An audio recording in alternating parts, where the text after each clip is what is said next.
Picture this. 1242. A Mongol cavalry army stands on the shores of the Adriatic Sea. Behind them, the smoldering ruins of Kiev, Krakow, Budapest. Ahead, an open road to Venice, Rome, Paris. Europe is in panic.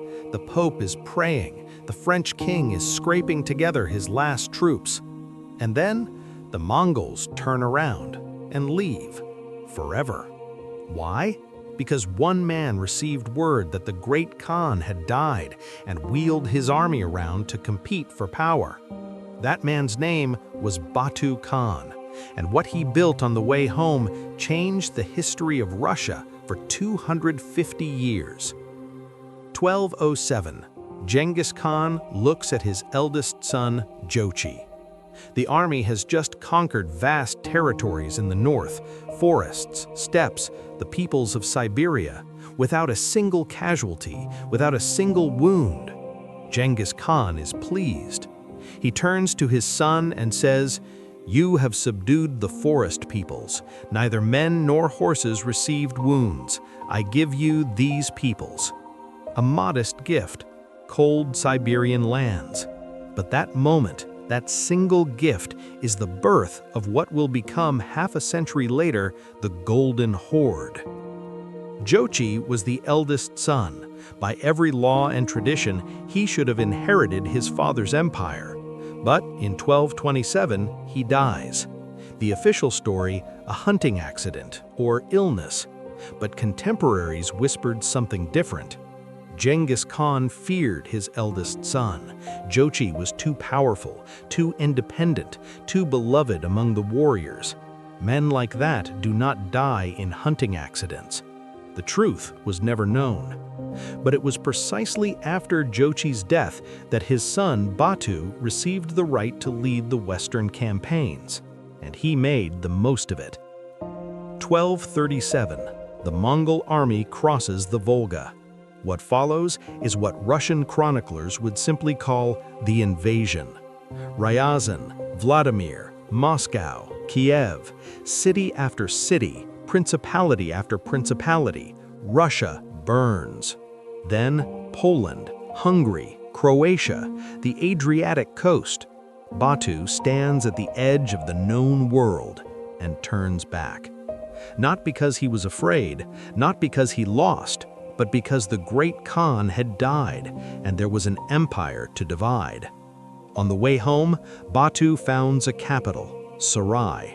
The Golden Horde is born. The system was simple and brutal. Russian princes want to rule their own lands? Fine, but first, ride to Sarai, get on your knees, receive a yarlik, a patent granting the right to rule, and bring the tribute.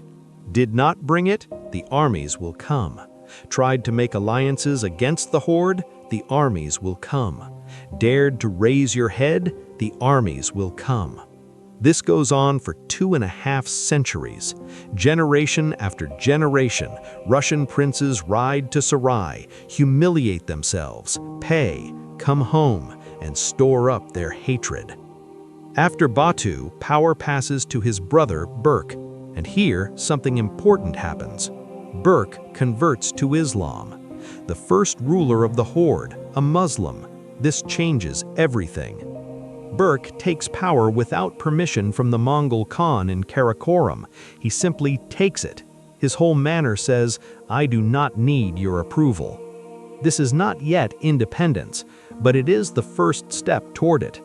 Under Berk, the horde builds mosques, establishes trade with the Arab world, grows culturally and economically. The Golden Horde is no longer just a military camp. It is becoming a state. Early 13th century. Khan Uzbek rules the horde for nearly 30 years.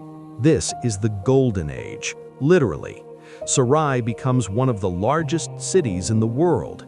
Trade routes pass through the horde from China to Europe.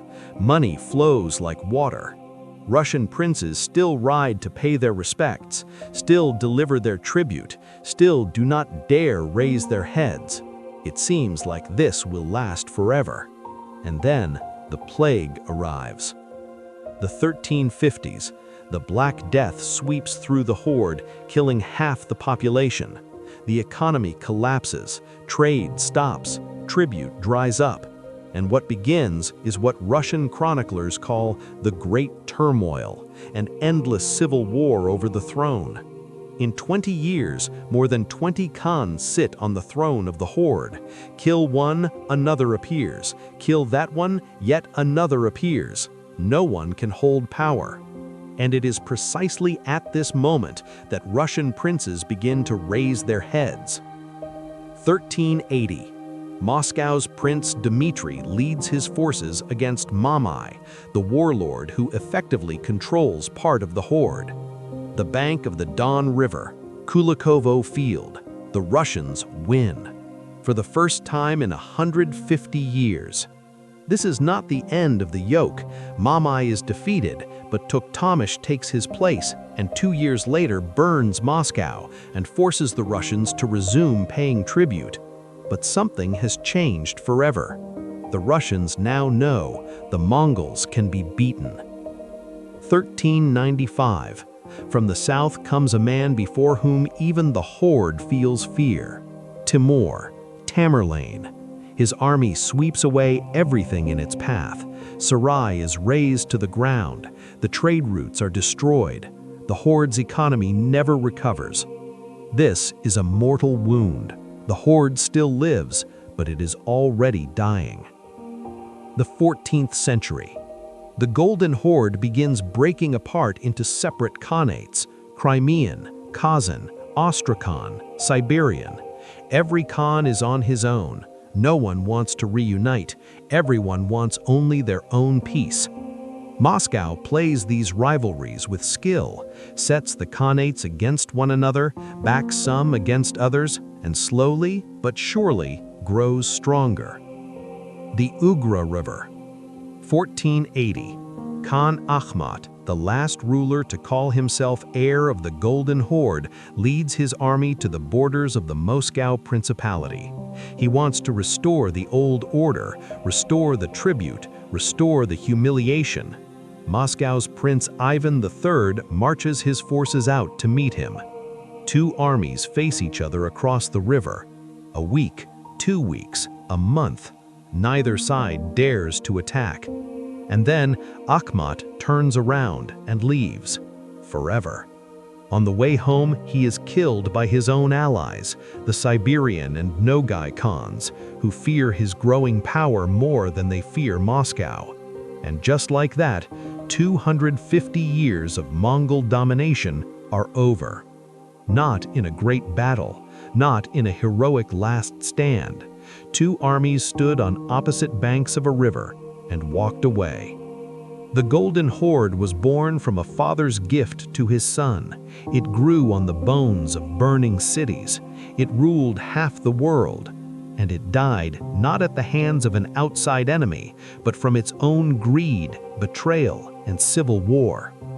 The fragments of the great empire, the Crimean, Kazan, and Astrakhan Khanates, were absorbed one by Russia, the same Russia that the horde had once brought to its knees.